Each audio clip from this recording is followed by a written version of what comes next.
গল্পকথন by Kallol চ্যানেলে আপনারা শুনছেন হুমায়ুন আহমেদের হিমু সিরিজের উপন্যাস দরজার ওপাশে।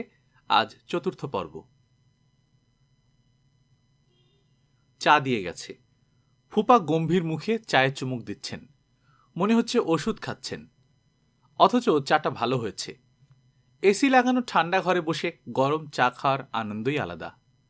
হিমু, জি? তুমি কি মিথ্যা কথা বলো? আগে কম বলতাম, এখন একটু বেশি বলি। কেন বলো? একটা পরীক্ষা করছি ফুপা। 10টা সত্যের সঙ্গে একটা মিথ্যা বলে পরীক্ষা করছি সত্যের ক্ষমতা কেমন। এক ধরনের বৈজ্ঞানিক পরীক্ষা। থামো। আমি থামলাম। ফুপা ড্রয়ার থেকে খাম বের করলেন। তিনি টাকা ঠিকই আলাদা করে রেখেছেন। খামের উপর আমার নাম লেখা। হিমু, জি? মিথ্যা বলবে না। যা জিজ্ঞেস করব সত্যি জবাব দেবে। তুমি আমার বাড়িতে যাওনি ঠিকই, কিন্তু আমার ধারণা বাদল এর মধ্যে কয়েকবার তোমার সঙ্গে দেখা করেছে। সত্যি না মিথ্যা? আংশিক সত্য। কয়েকবার আসেনি, একবার এসেছে, তবে বেশিক্ষণ ছিল না, অল্প কিছু সময় ছিল। আমার ধারণা এই আধ ঘন্টা তুমি তাকে গাছ বিষয়ক কোনো বক্তৃতা দিয়েছ। আপনার ধারণা সত্যি। আমি গাছের রোগ নিরাময়ের ক্ষমতার কথা ওকে বলেছি। আফ্রিকান জুলো জাতির মধ্যে এই ধরনের নিয়ম প্রচলিত। গুরুতর অসুস্থ কোনো মানুষ শেষ চিকিৎসা হিসেবে স্বাস্থ্যবান কোনো গাছকে জড়িয়ে ধরে দিনের পর দিন পড়ে থাকে। তাদের ধারণা গাছ এতে তাকে জীবনী শক্তি দেয়। প্রায় সময় দেখা যায় স্বাস্থ্যবান গাছটা রোগগ্রস্ত হয় আর মানুষটা সেরে ওঠে। ফুপা দীর্ঘ নিঃশ্বাস ফেলে বললেন, আমিও তাই ধারণা করেছিলাম। ও আইডিয়া পেয়েছে তোমার কাছ থেকে। কয়েকদিন ধরেই দেখছি ও আমাদের বাড়ির পেছনের আম গাছটা জড়িয়ে ধরে দাঁড়িয়ে আছে। আমি জিজ্ঞেস করলাম, এসব কি? জবাব দেয় না, হাসে। ওর তো কোনো অসুখ বিসুখ নেই, শুধু শুধু গাছ জড়িয়ে ধরে আছে কেন? অসুখ বিসুখ নেই বলছো কেন? ওর অসুখ ওর মাথায়, ওর ব্রেন ডিফেক্ট। আমি নিচু গলায় বললাম, ব্রেন ডিফেক্টের ক্ষেত্রে গাছ চিকিৎসায় লাভ হবে কিনা কে জানে। কাজ হলে একটা ইন্টারেস্টিং ব্যাপার হবে। দেখা যাবে বাদল সুস্থ হয়ে গেল, কিন্তু গাছটার হয়ে গেল ব্রেন ডিফেক্ট। হিমু, তুমি কি আমার সঙ্গে রসিকতা করার চেষ্টা করছো? জি না ফুপা, আমি সিরিয়াসলি ভাবছি গাছের ব্রেন ডিফেক্ট হয় কিনা। যদি হয় তাহলে গাছ কি করে। শোনো হিমু, তোমার কাছে আমি আরেকটা প্রপোজাল দিচ্ছি। দিন। তুমি এই মেস ছেড়ে দিয়ে অন্য কোনো মেসে যাও, যাতে বাদল তোমাকে খুঁজে বের করতে না পারে। 500 বদলে আমি তোমাকে 1000 করে টাকা দেব। শুধু তাই না, I will remain ever grateful. ছেলেটাকে তোমার ইনফ্লুয়েন্স থেকে বাঁচাতে হবে। সবচেয়ে ভালো হতো যদি তোমাকে সারিয়ে তোলা যেত। এতে সমাজের একটা উপকার হতো। আচ্ছা, তুমি কি বিয়ে টিয়ে করে সংসারী হবার কথা ভাবো? প্রায়ই ভাবি। তাহলে বিয়ে করে ফেলো। বিয়ের যাবতীয় খরচ আমি দেব। একটা শিক্ষিত মেয়ে বিয়ে করো। আমি মেয়েটার জন্য একটা ভালো চাকরির ব্যবস্থা করে দেব। তোমরা দুজনে আমার বাড়িতেও থাকতে পারো। একতলায় 2টা ঘর আমি তোমাদের জন্য ছেড়ে দেব। ধীরে সুস্থে তোমরা আলাদা সংসার শুরু করবে। প্রস্তাব তো খুবই লোভনীয় মনে হচ্ছে পোপা। আমি যে শুধু প্রস্তাব দিচ্ছি তাই না, আই মিন ইট। তোমার যে একজন পরিচিত মেয়ে আছে, রূপা, ও কি তোমাকে বিয়ে করতে রাজি হবে? বুঝতে পারছি না, কখনো জিজ্ঞেস করিনি। তাহলে জিজ্ঞেস করো, এখনই করো। টেলিফোন নাম্বার জানা আছে? আছে। Then call her, ask her. ফুপা টেলিফোন সেট এগিয়ে দিলেন। আমি হালকা গলায় বললাম, হ্যাঁ, তো তাড়া কিসের ফুপা? তাড়া আছে। তুমি টেলিফোন করো। আমার সামনে কথা বলতে তোমার যদি অস্বস্তি বোধ হয়, আমি উঠে যাচ্ছি। আপনাকে উঠতে হবে না। রূপাকে পাওয়া গেল। আমি গম্ভীর গলায় বললাম, কেমন আছো রূপা? সে অনেকক্ষণ কোনো কথা বলল না। হ্যালো রূপা, বলো, শুনছি। পরীক্ষা কেমন হচ্ছে? ভালো। কিরকম ভালো? বেশ ভালো। তুমি হঠাৎ এতদিন পর টেলিফোন করলে কি মনে করে? জরুরি কাজে টেলিফোন করলাম। আমার সঙ্গে তো তোমার জরুরি কাজ থাকার কথা না। রেগে রেগে কথা বলছো কেন রূপা? রেগে রেগে কথা বলার কারণ আছে বলেই রেগে রেগে বলছি। তুমি তোমার আস্তানা আবার বদলেছ। পুরনো ঠিকানায় খোঁজ নিতে গিয়ে আমি হতভম্ব। তুমি যে ঘরে থাকতে সেখানে গুন্ডা ধরনের এক লোক লাল রঙের একটা হাফ প্যান্ট পরে শুয়েছিল। আমি হতভম্ব। কি যে ভয় পেয়েছিলাম। তোমার কি উচিত ছিল না আমাকে ঠিকানা বদলের ব্যাপারটা জানানো? অবশ্যই উচিত ছিল। তোমার কি উচিত ছিল না আমার জন্মদিনে আসা? আমি রাত 11টা পর্যন্ত তোমার জন্য অপেক্ষা করেছি। থাকে সব, এখন তোমার জরুরি কথা বলো। রূপা, তুমি কি বিয়ের কথা ভাবছো? কি বললে? তুমি বিয়েটির কথা ভাবছো নাকি? পরিষ্কার করে বলো, কি বলতে চাও? জানতে চাচ্ছিলাম, আমি যদি তোমাকে বিয়ের কথা বলি তুমি কি রাজি হবে? অল্প কথায় উত্তর দাও, কুইজ ধরনের প্রশ্ন, হ্যাঁ অথবা না। রূপা শীতল গলায় বলল, তোমার এই জাতীয় রসিকতা আমার ভালো লাগে না। তুমি যে জীবনযাপন করো তাতে এই ধরনের রসিকতার হয়তো গুরুত্বপূর্ণ স্থান আছে, আমার জীবনে নেই। তুমি নানান ধরনের এক্সপেরিমেন্ট তোমার জীবন নিয়ে করতে পারো, আমি পারি না। তুমি আসল প্রশ্নের উত্তর দাওনি।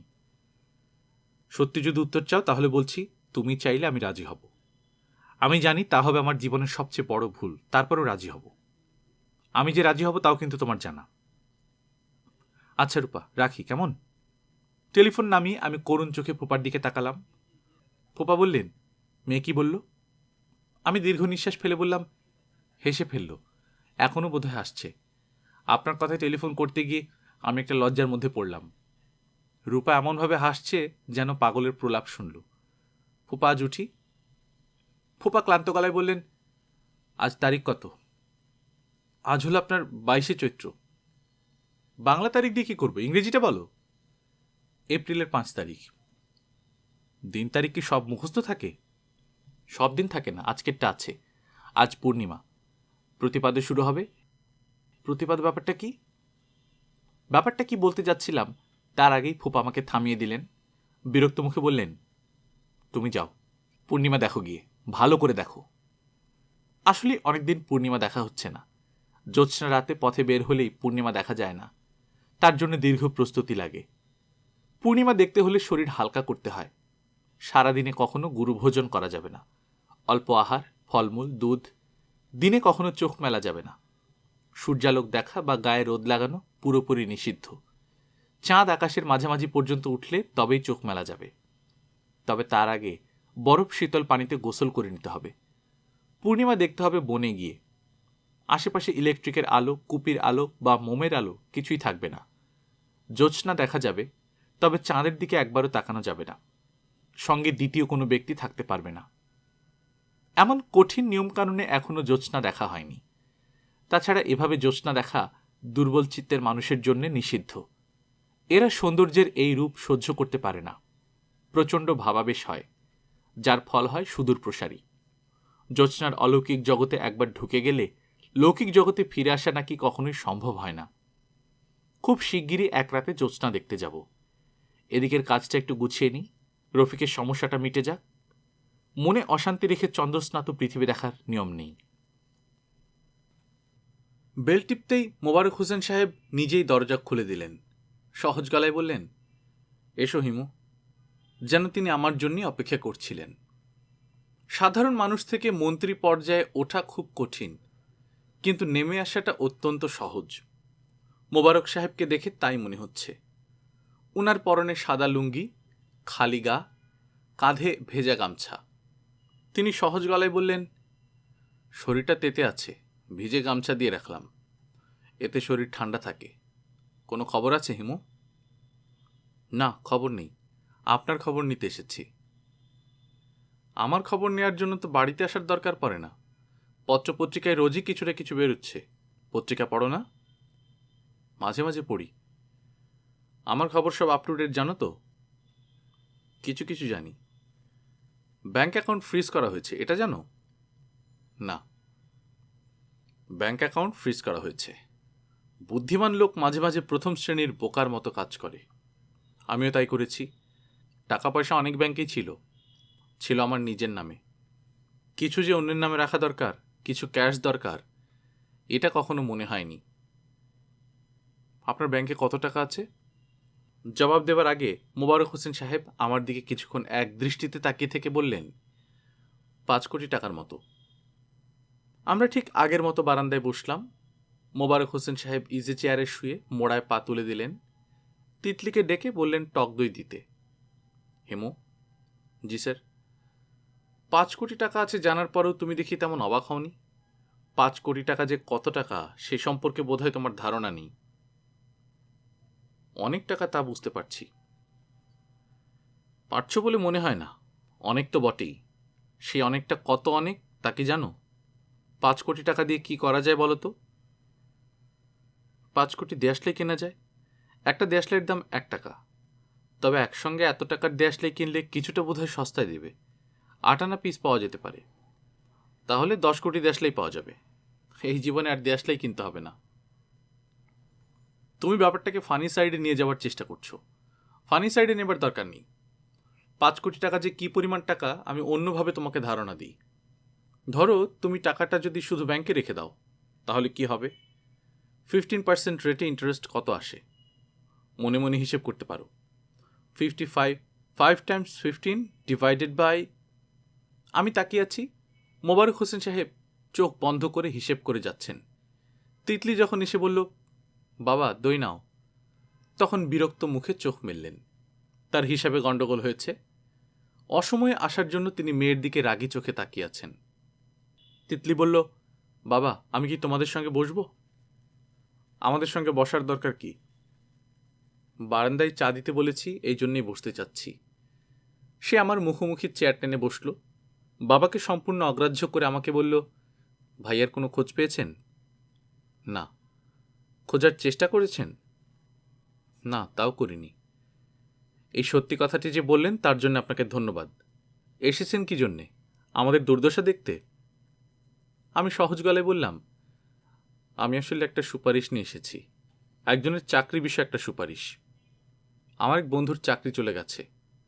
পুরোপুরি এখনো যায়নি, সামান্য সুতায় ঝুলছে। আপনার বাবার সুপারিশে হয়তো তার চাকরিটা হবে। তিতলি বিস্মিত চোখে তাকিয়ে রইল।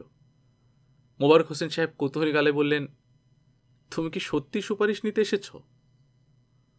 জি স্যার, সবাই তো মন্ত্রিত্ব থাকাকালীন সময়ে নানান সুপারিশ নিয়ে আসে। আমি এসেছি যখন আপনার মন্ত্রিত্ব নেই, কিছুই নেই। তুমি তাহলে জেনে শুনে এসেছ যে আমার সুপারিশে কাজ হবে না? তা নয় স্যার, আমি জানি আপনার সুপারিশে এখন অনেক বেশি কাজ হবে, কারণ সবাই জানে আপনি আবার স্টেজে আসবেন। আসার সম্ভাবনা অনেক বেশি। যদিও এখন আপনি কেউ না, নোবডি, তবু ভবিষ্যতের কথা ভেবে তারা আপনাকে খুশি রাখবে। যার সুপারিশ করতে এসেছ তার নাম কি? সুপারিশ কার কাছে করতে হবে? আমি পকেট থেকে কাগজ বের করতে করতে বললাম, সব এখানে লেখা আছে স্যার। ও আমার ঘনিষ্ঠ বন্ধু, ওর নাম রফিক। তুমি বসো, আমি টেলিফোন করে দেখি তোমার কথা সত্যি কিনা, পরীক্ষা হয়ে যাক। আমি চুপচাপ বসে রইলাম। তিতলি নামের রাগী এবং অহংকারী মেয়েটি আমার সামনে বসে আছে। তার ঠোঁটে হাসির ক্ষীণ আভাস। কি মনে করে সে হাসছে কে জানে। আমি বললাম, আপনার মা কেমন আছেন? ভালো না। ওনার ঠিকানাটা আমাকে দেবেন? ওনাকে একটু দেখতে যাব। কেন? এমনি যাব। আপনি বিনা উদ্দেশ্যে কিছু করেন না। আপনার কোন একটা উদ্দেশ্য আছে। উদ্দেশ্যটা বলুন, তারপর ঠিকানা দেব। উদ্দেশ্য বলার সময় হলো না। মোবারক হোসেন সাহেব ফিরে এসেছেন। তিনি ইজি চেয়ারে বসতে বসতে বললেন, হেমু, তুমি তোমার বন্ধুকে আগামীকাল চাকরিতে জয়েন করতে বলো। আমি কথা বলেছি। ধন্যবাদ স্যার। আমি তাহলে উঠি? বসো, চা খেয়ে যাও। চা আনছে। এদের বাড়ির বড়বাবু চা দিয়ে গেছে। মোবারক হোসেন সাহেব চায়ের কাপে চুমুক দিচ্ছেন। তিতলি চায়ের কাপ মুখের কাছে নিয়ে নামিয়ে রেখেছে। মনে হচ্ছে কিছু বলবে। কি বলবে তা গুছাতে সময় লাগছে। সে বাবার দিকে কঠিন চোখে তাকালো। মোবারক হোসেন সাহেব বললেন, তোর কি হয়েছে? কিছু হয়নি। এরকম করে তাকাচ্ছিস কেন? যেভাবে আমি তাকাই সেভাবেই তাকাচ্ছি। তুই এখান থেকে যা, আমি হিমুর সঙ্গে কথা বলবো। যা বলার আমার সামনেই বলো, আমি কোথাও যাব না। সে আবারও চায়ের কাপ মুখের কাছে নিল, আবারও নামিয়ে রাখল। মেয়েটির এই হঠাৎ পরিবর্তনের কোনো কারণ ধরতে পারছি না। আমি চা শেষ করে উঠে দাঁড়াতে দাঁড়াতে বললাম, আজ স্যার যাই, অন্য আরেকদিন আসব। তিতলি বলল, অন্য টন্য দিন না, আপনি আর এ বাড়িতে আসবেন না। আর কেউ জানুক না জানুক, আমি জানি ভাইয়া নিখোঁজ হয়েছে আপনার কারণে। আপনাকে আমি এত সহজে ছাড়ব না। আমি আবার বসে পড়লাম। মোবারক সাহেব বললেন, কটা বাজে দেখো তো হিমু। স্যার, আমার সঙ্গে ঘড়ি নেই। মোবারক হোসেন সাহেব মেয়ের দিকে তাকিয়ে বললেন, তোর ঘড়িতে কটা বাজে মা? তিতলি জবাব না দিয়ে উঠে পড়ল। তেজি ভঙ্গিতে সিঁড়ি দিয়ে একতলায় নেমে গেল। মোবারক সাহেব বড় একটা নিঃশ্বাস ফেলে বললেন, মেয়েটা দ্রুত অসুস্থ হয়ে পড়ছে, টেনশন নিতে পারছে না, ঘন ঘন ইমোশনাল আউটবার্স্ট হচ্ছে। সুখের কথা হচ্ছে এসব আউটবার্স্টের স্থায়িত্ব অল্প, কিছুক্ষণের মধ্যেই সে নিজেকে সামলে নেবে। হিমু, ওই শোবার ঘরে ঢুকে দেয়াল ঘড়িতে সময় কত হয়েছে দেখো তো। আমি ঘড়িতে দেখলাম 9:21। তিনি আবার দীর্ঘ নিঃশ্বাস ফেললেন, নিজের মনে কথা বলছেন এমন ভঙ্গিতে বললেন, তিতলির মাকে দেশের বাইরে চিকিৎসার জন্য নেওয়া দরকার। ব্যাংককের আমেরিকান হাসপাতাল ভালো চিকিৎসা করে, সেখানেই নেয়ার কথা। নিতে পারছি না। টাকার সমস্যা তো আছেই, তার চেয়ে বড় সমস্যা আমাকে বাইরে যেতে দেবে না। একজনের কাছে টাকা চেয়েছিলাম, রাত 8টায় তার দিয়ে যাবার কথা। মনে হয় আর আসবে না। তোমার কি মনে হয়? না আসার সম্ভাবনাই বেশি। মানুষকে চেনা বড়ই মুশকিল। যার টাকা নিয়ে আসার কথা সেও বলতে গেলে কোটিপতি। তাকে কোটিপতি করেছি আমি। প্রয়োজনীয় পারমিটগুলোর ব্যবস্থা আমি করে দিয়েছি। হিমু, তোমার কি ধারণা এই পৃথিবীতে কত ধরনের মানুষ আছে? স্যার, পৃথিবীতে মাত্র 2 ধরনের মানুষ আছে। 2 ধরনের? জি, আমি সমস্ত মানুষকে 2 ভাগে ভাগ করেছি। প্রথম ভাগে আছে হ্যাঁ মানুষ, এরাই দলে ভারী, বলতে গেলে সবাই এই দলে। মানুষের সব গুণ তাদের মধ্যে আছে, আবার দোষও আছে, কোনোটাই বেশি না, সমান সমান। প্রকৃতির সাম্যাবস্থা পছন্দ করে।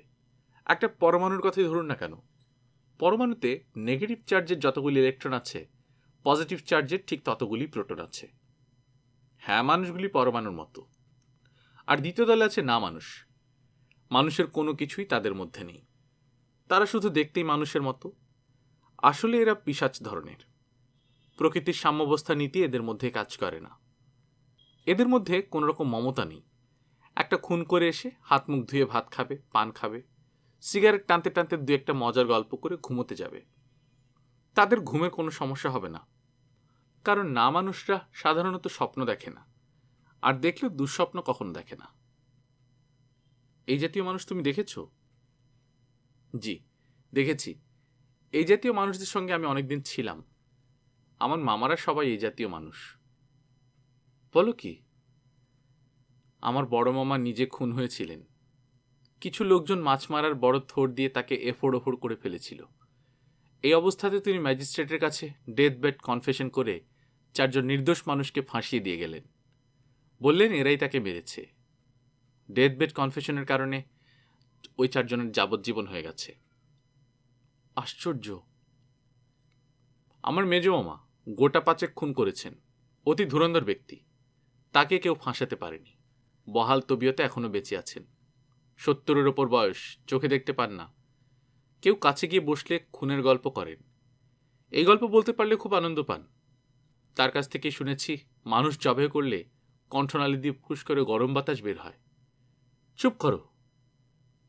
আমি গল্প থামিয়ে মোবারক সাহেবের মতোই পা নাচাতে লাগলাম। মোবারক সাহেব আধশোয়া অবস্থা থেকে উঠে বসলেন। তিক্ত গলায় বললেন, অবলীলায় তুমি এই গল্প করলে, তোমার খারাপ লাগলো না? না। ওদের রক্ত তো তোমার শরীরেও আছে। তা আছে।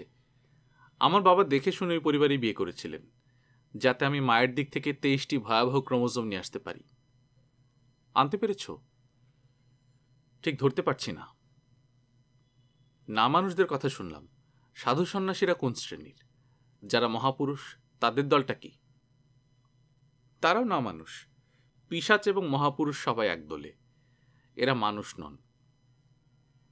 এই জাতীয় কথাবার্তা কি তুমি সবসময় বলো, না আজ আমাকে বলছো? সবসময় বলার সুযোগ হয় না। সুযোগ হলে বলার চেষ্টা করি। আমার কিছু শিষ্য আছে, এরা আগ্রহ নিয়ে আমার কথা শোনে, বিশ্বাসও করে। তুমি নিজেকে কোন দলে ফেলো? না মানুষের দলে? জি না, তবে না মানুষ হবার চেষ্টা করছি। যদিও বা জানি চেষ্টা করে না মানুষ হওয়া খুব কঠিন। জন্মসূত্রে হতে হয়। আপনি যেমন জন্মসূত্রে না মানুষ। পিশাচ অর্থে বলছো নিশ্চয়ই? জি, পিশাচ অর্থেই বলছি। তবে পিশাচ না মানুষদের একটা বড় সুবিধা হচ্ছে এরা খুব সহজেই মহাপুরুষ না মানুষ হতে পারে। হ্যাঁ মানুষেরা তা কখনই পারে না। তুমি কি আমাকে প্রিচ করার জন্য এসব কথা বলছো? জি না, আমি ধর্মপ্রচারক না। আমি একজন সাধারণ হ্যাঁ মানুষ। যে একজন বন্ধুর চাকরির জন্য মন্ত্রীর কাছে ছোটাছুটি করে। মহাপুরুষরা এই কাজ কখনো করবেন না। তাদের মমতা কখনো একজনের জন্য না, অনেকের জন্যে। তারা ব্যক্তিকে দেখেন না, তারা সমষ্টিকে দেখেন। হেমু, জি স্যার। যাও, বাড়ি যাও।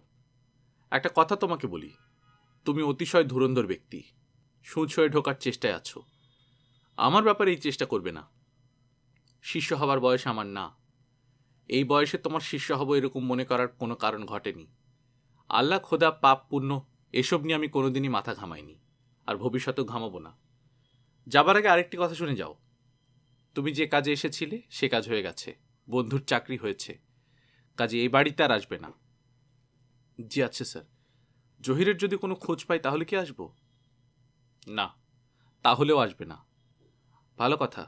জহিরও কি তোমার শিষ্য? জি না, এ পর্যন্ত মাত্র 2 জন শিষ্য পেয়েছি। আমার ফুফাতো ভাই বাদল আর তরঙ্গিনী ডিপার্টমেন্টাল স্টোরের সেলসম্যান আসাদ। উপদেশ দিয়ে আমার স্বভাব না, তবু একটা উপদেশ দিই, শিষ্যের সংখ্যা আর বাড়িও না। জি আচ্ছা। তুমি করো কি? কাজকর্মের কথা বলছি না, কাজকর্ম যে কিছু করো না তা বুঝতে পারছি, তারপরেও মানুষ কিছু করে সেটাই জানতে চাচ্ছি। আমি ঘুরে বেড়াই, ইন্টারেস্টিং কোনো কিছু চোখে পড়লে আগ্রহ নিয়ে দেখি। একটা ইন্টারেস্টিং জিনিসে কথা বলো, তাহলে বুঝতে পারবো কোনটা তোমার কাছে ইন্টারেস্টিং আর কোনটা নয়। সব কিছুই আমার কাছে মোটামুটি ইন্টারেস্টিং লাগে, তবে একটা দৃশ্য একবার দেখলেই ইন্টারেস্ট নষ্ট হয়ে যায়, দ্বিতীয়বার দেখতে ইচ্ছে করে না। সেই অর্থে সব ইন্টারেস্টিং জিনিসই মোটামুটি দেখা হয়ে গেছে, 2-1টা বাকি, সেগুলি দেখা সম্ভব হবে বলে মনে হচ্ছে না। আমাকে বলো দেখি আমি পারি কিনা। একটা মানুষকে যখন ফাঁসি দেওয়া হয় তখন সে কি করে তা আমার খুব দেখার শখ। অর্থাৎ ফাঁসির মঞ্চে উঠবার আগে সে কি করে তাকায়, কিভাবে নিঃশ্বাস নেয়। অবধারিত মৃত্যুর কথা আমরা সবাই জানি, কিন্তু মৃত্যুক্ষণ জানি না বলে ব্যাপারটা বুঝতে পারি না। যদি মৃত্যুক্ষণটা জেনে যাই তখন কি হয় সেটাই আমার দেখার বিষয়। মানুষের যে 2টি শ্রেণীর কথা বললে তার বাইরেও একটি শ্রেণী আছে, উন্মাদ শ্রেণী। তুমি হচ্ছে সেই শ্রেণীর, এমন উন্মাদ যা চট করে বোঝা যায় না। আমার আগে কি এই কথা তোমাকে কেউ বলেছে? আমার ফুপা প্রায় বলেন, তাকে আমার রিগার্ডস দেবে। তিনি নিশ্চয়ই তার বাড়িতে তোমাকে ঢুকতে দেন না। ইদানিং দিচ্ছেন না, তার বাড়িতে যাতে না যাই সেজন্য আমি মাসে মাসে 500 টাকা পাই। শুনে ভালো লাগলো। আচ্ছা তুমি যাও, তুমি আমার যথেষ্ট সময় নষ্ট করেছ, আর না। রাস্তায় নেমে অনেকক্ষণ চিন্তা করলাম কোথায় যাব। রফিককে চাকরির খবরটা দেওয়ার জন্যে নারায়ণগঞ্জ যাওয়া দরকার। যেতে ইচ্ছা করছে না, মাথায় চাপা যন্ত্রণা হচ্ছে, ভাবভঙ্গিতে মনে হচ্ছে ভয়ঙ্কর ব্যথা আবার আসছে। ব্যথাটা পথের মধ্যে আমাকে কাবু করার আগেই বাড়ি ফিরে যাওয়া দরকার। দরজা জানালা বন্ধ করে ঠান্ডা মেঝেতে শুয়ে থাকতে হবে, মাথা ঢেকে রাখতে হবে ভেজা গামছায়। কিছু খেয়ে নেওয়াও দরকার। একবার ব্যথা শুরু হলে 24 ঘন্টা কিছু মুখে দিতে পারবো না। কড়া কিছু ঘুমের ওষুধ খেয়ে নিলে কেমন হয়? এমন ডোজে খেতে হবে যাতে 24 ঘন্টা মরার মতো ঘুমিয়ে থাকি। ঘুম ভাঙলে দেখব মাথার যন্ত্রণা নেই। বড় দেখে একটা ফার্মেসিতে ঢুকে পড়লাম। কড়া কিছু ঘুমের ওষুধ দিতে পারবেন? ফার্মেসির মাঝবয়সী কর্মচারী নির্লিপ্ত গলায় বলল, ডাক্তারের প্রেসক্রিপশন ছাড়া পারবো না।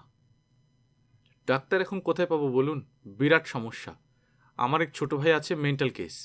খুব বাড়াবাড়ি করলে তাকে ঘুম পাড়িয়ে রাখা হয়। এখন খুব বাড়াবাড়ি করছে, অথচ ঘরে ওষুধ নাই।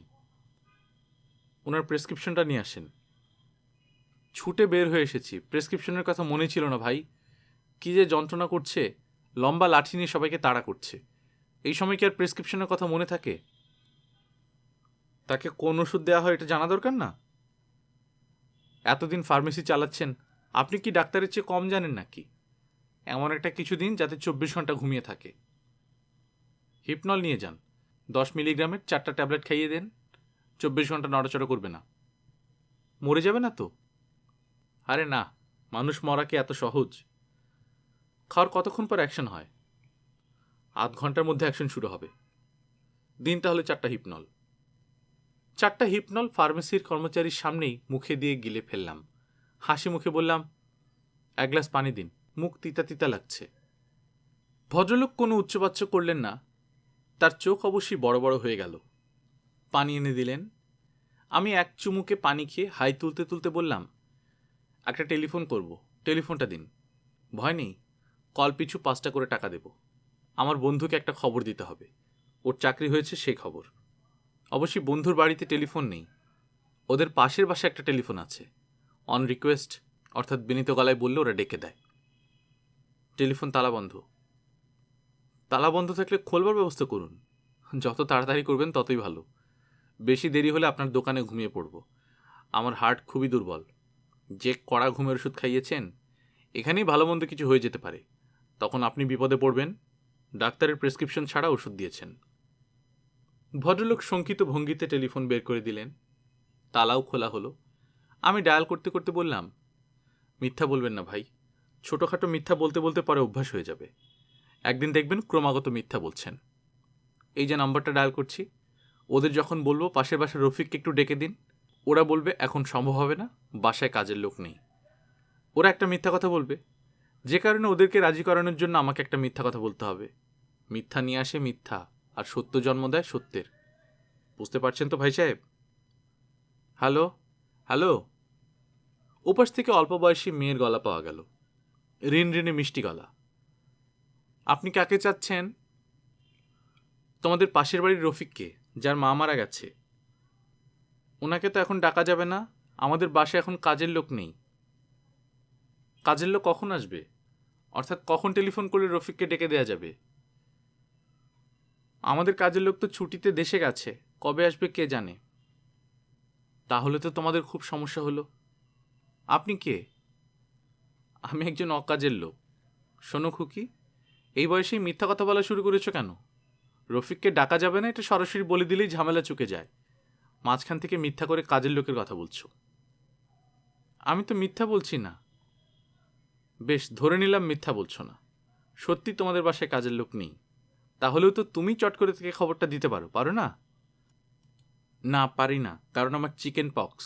আমাকে মশারির ভেতর থাকতে হয়। খুকি, আবার মিথ্যা কথা বলছো। একটা মিথ্যা বললে 10টা মিথ্যা বলতে হয়। কাজের লোক দিয়ে শুরু করেছো, এখন চলে এসেছো জল বসন্তে। আরও খানিকক্ষণ কথা বললে আরও মিথ্যা বলবে। মেয়েটি খিলখিল করে হেসে ফেলল। হাসিটা শুনে ভালো লাগলো। এত আন্তরিক ভঙ্গির আনন্দময় হাসি অনেক দিন শুনিনি। সঙ্গে সঙ্গে মন ভালো হয়ে গেল। মাথার যন্ত্রণা চট করে খানিকটা কমে গেল। আমি কোমল গলায় বললাম, হাসছো কেন খুকি? আপনার পাগলামি ধরনের কথাবার্তা শুনে খুব মজা লাগলো, এই জন্য হাসছি। আপনি ধরুন, আমি রফিক ভাইয়াকে ডেকে দিচ্ছি।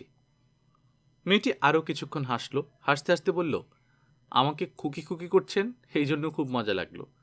আমি মোটেই খুকি না, মেডিকেল কলেজে 5th ইয়ারে পড়ি, এবং আমার সত্যি সত্যি চিকেন পক্স। বাসায় যে শুধু কাজের লোক নেই তাই না, কেউই নেই, সবাই বিয়ে বাড়িতে গেছে। আমার খালাতো বোনের বিয়ে। আমার কথা কি সত্যি মনে হচ্ছে? হ্যাঁ, হচ্ছে। ধরে থাকুন, আমি ভাইয়াকে ডাকছি। তাকে ডাকতে হবে না, তাকে শুধু একটা খবর দিয়ে দেবেন যে তার চাকরির ঝামেলা মিটেছে, সে যেন কালই অফিসে যায়। আর আপনি দয়া করে আমাকে ক্ষমা করবেন। আপনাকে ক্ষমা করা হলো। মেয়েটি আবারও হাসছে। আমি টেলিফোন রিসিভার নামিয়ে রাখলাম। মাথার যন্ত্রণা পুরোপুরি চলে গেছে। আমি ফার্মেসির কর্মচারীর দিকে তাকিয়ে মধুর ভঙ্গিতে হাসলাম। সে শিউরে উঠল। আমি বললাম, কই, ঘুম আসছে না তো? আরও 2টা হিপনল দিন, আর 1 গ্লাস পানি আনুন। আরেকটা কথা ভাই সাহেব, আপনাদের দোকানে আজ ঘুমাবো বলে স্থির করেছি। আপনি কি কোনো বেঞ্চ টেঞ্চ দিতে পারেন? ডাক্তারের প্রেসক্রিপশন ছাড়া ওষুধ দেওয়ার বিপদ দেখলেন? মোবারক হোসেন সাহেবকে গ্রেফতার করা হয়েছে। তার বিরুদ্ধে অভিযোগ গুরুতর। নিধু বৈরাগী হত্যা মামলা। 4 বছর আগের হত্যাকাণ্ড। নিধু বৈরাগীর ছোট ভাই নিতাই বৈরাগী 4 বছর পর মোবারক হোসেনকে আসামি করে মামলা করেছে। মামলার তদন্তের ভার দেওয়া হয়েছে সিআইডি পুলিশের উপর। তদন্তকারী অফিসার সাংবাদিকদের বলেছেন, তদন্তের গতি সন্তোষজনক। এমন সব এভিডেন্স পাওয়া গেছে যা এত সহজে চট করে পাওয়া যায় না। মোবারক হোসেন সাহেবকে জেল হাজতে পাঠানো হয়েছে। তার জামিনের আবেদন নাকচ করে দেওয়া হয়েছে। ওই বাড়িতে আমার যাওয়া নিষেধ, তবু একদিন গেলাম। বাড়ির গেটে তালা ঝুলছে, বিরাট তালা। বাড়ির লোকজন কোথায় কেউ বলতে পারল না। কোথায় গেলে খোঁজ পাওয়া যাবে তাও কেউ জানে না। মানুষজন না থাকলে অতি দ্রুত বাড়ির মৃত্যু ঘটে। বাড়ির আশেপাশে দাঁড়ালেই গা ছমছমানো ভাব হয়। বাড়ির সামনের পান সিগারেটের দোকানের ছেলেটা বলল, ওনার দেশের বাড়ির যান, ওইখানে খোঁজ পাইবেন। দেশের বাড়ি কোথায়? কুমিল্লা। কুমিল্লার কোথায়? তা তো ভাইজান জানি না। বাড়ি তালাবদ্ধ থাকে, কেউ খোঁজ দিতে আসে না? মন্ত্রী সাহেবের মেয়ে একদিন আসছিলেন, খুব কান্নাকাটি করলেন। কবে এসেছিল? তাও ধরেন 1 সপ্তাহ। গুলশানের কোন এক ক্লিনিকে ওনার স্ত্রী ছিলেন। গুলশান এলাকার যত ক্লিনিক ছিল সব খুঁজলাম। মোবারক হোসেন সাহেবের স্ত্রী তার কোনোটিতেই নেই, কোনোদিন নাকি ছিলেনও না। এদের কোনো খোঁজ বের করার একমাত্র উপায় হলো মোবারক হোসেন সাহেবের সঙ্গে দেখা করা। সেটা কি করে সম্ভব তাও বুঝতে পারছি না। জেলখানার গেটে গিয়ে যদি বলি আমি প্রাক্তন মন্ত্রী মোবারক হোসেন সাহেবের সঙ্গে দেখা করতে চাই, তাহলে তারা যে খুব আনন্দের সঙ্গে আমাকে ভেতরে নিয়ে যাবে তা মনে করার কোনো কারণ নেই। নারায়ণগঞ্জ থানার ওসি সাহেবকে টেলিফোন করলাম, উনি যদি কোনো সাহায্য করতে পারেন। ভদ্রলোক বিমর্ষ গলায় বললেন, আমি সামান্য ওসি, আমার স্থান চুনোপুটিরও নিচে, আর এই মামলা রুই কাতলার মামলা, দেখা করতে পারবেন বলে মনে হয় না। তবু চেষ্টা করে দেখি, কি করতে হবে বলুন তো? নিয়মকানুন আমিও ঠিক জানি না।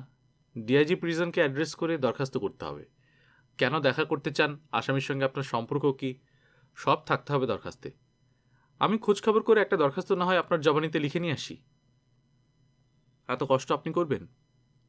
অবশ্যই করব। আপনি বিকেল আপনার মেসে থাকবেন, আমি সব তৈরি করে নিয়ে আসব। কাজ হবে কিনা তা কিন্তু জানি না। আপনাকে অনেক ধন্যবাদ, রাখি তাহলে। 1 সেকেন্ড হিমু সাহেব, আপনি কি 2 মিনিটের জন্য আমার স্ত্রীকে একটু দেখতে যাবেন? ওকে ঢাকা মেডিকেল কলেজের ক্যান্সার ওয়ার্ডে ভর্তি করিয়েছি। এখন সে একেবারে শেষের অবস্থায় আছে। আমি দিনরাত প্রার্থনা করি শেষটা যেন তাড়াতাড়ি আসে। আমি নিজেই সহ্য করতে পারছি না।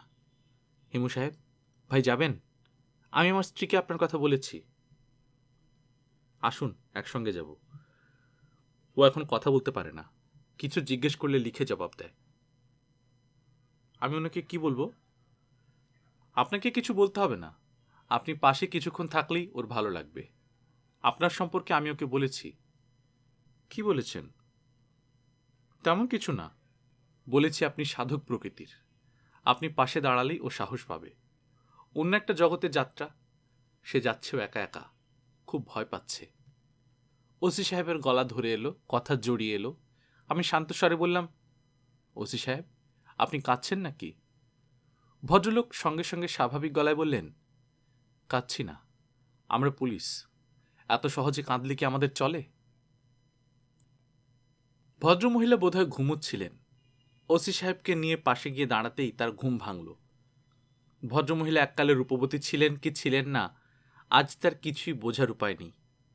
কুৎসিত চেহারা, মাথায় কোনো চুল নেই, মুখের চামড়া শুকিয়ে হাড়ের সঙ্গে লেগে গেছে।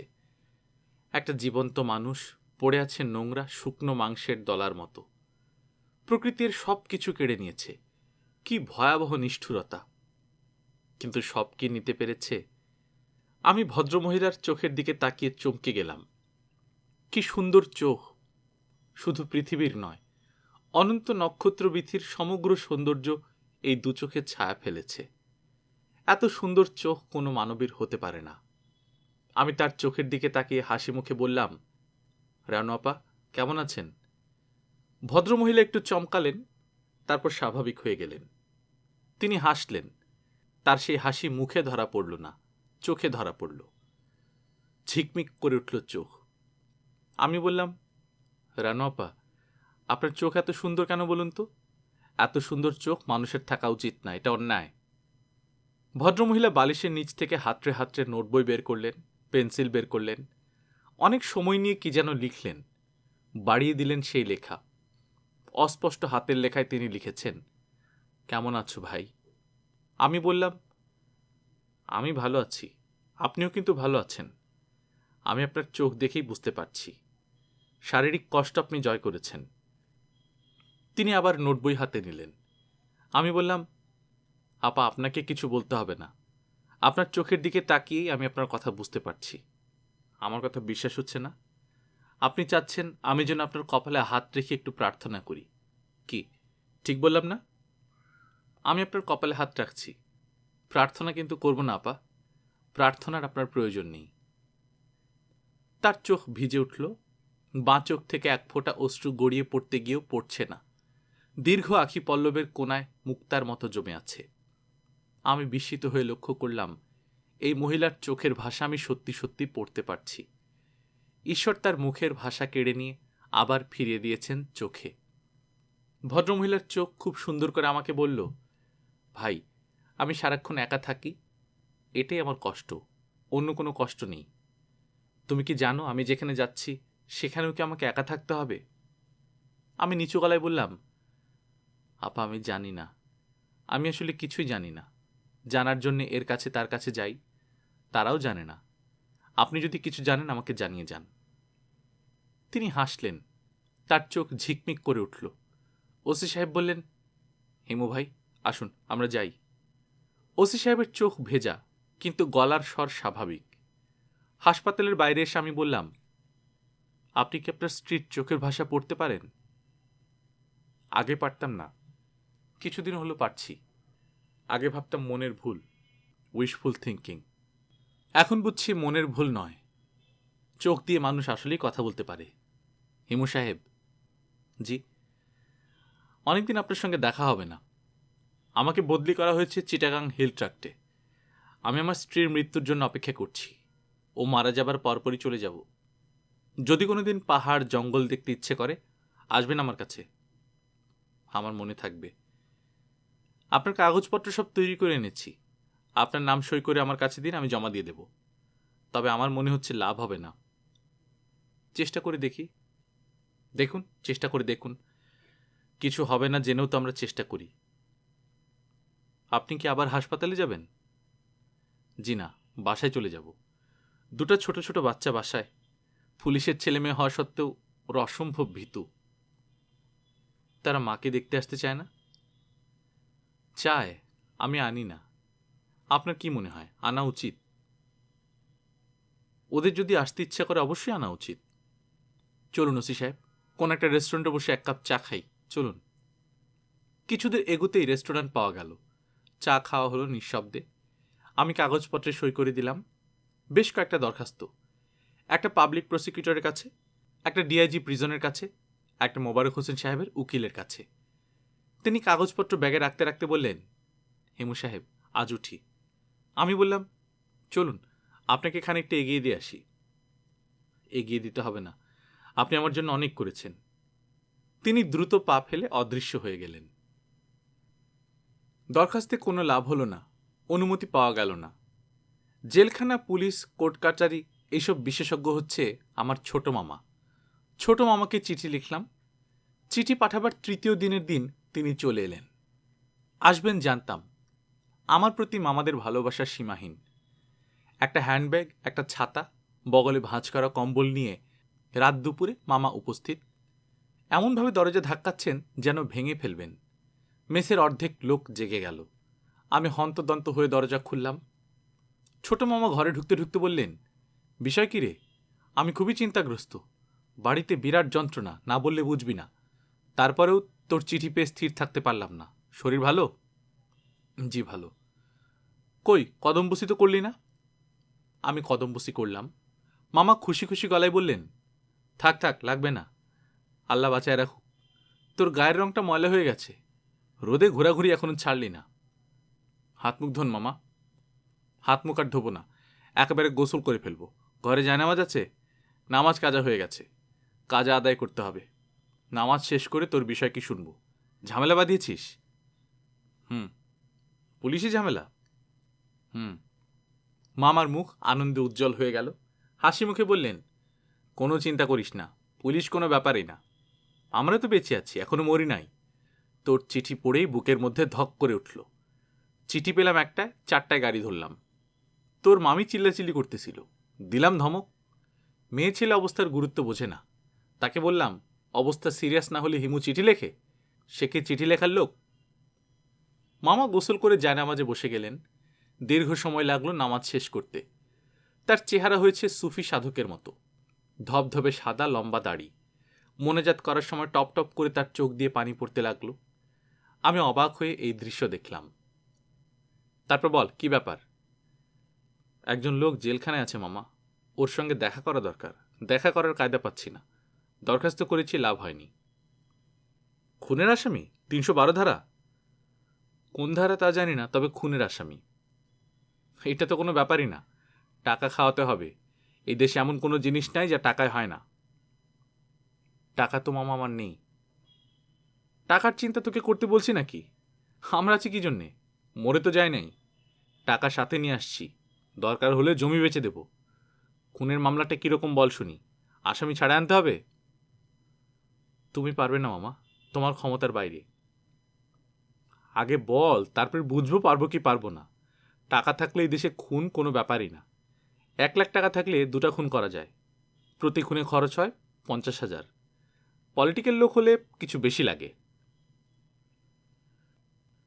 গল্পকথন বাই কল্লোল চ্যানেল আপনারা শুনছিলেন হুমায়ুন আহমেদের হিমু সিরিজের উপন্যাস দরজার ওপাশে। আজ 4র্থ পর্ব। আমরা নিয়মিত গল্প পাঠ করে শোনাচ্ছি। আপনারা যারা প্রথমবার মতো শুনছেন, কাইন্ডলি সাবস্ক্রাইব করে নেবেন। গল্প পাঠ ভালো লাগলে বন্ধুদের সাথে শেয়ার করবেন। নিজে ভালো থাকবেন, আশেপাশের লোকজনকে ভালো রাখবেন। টাটা।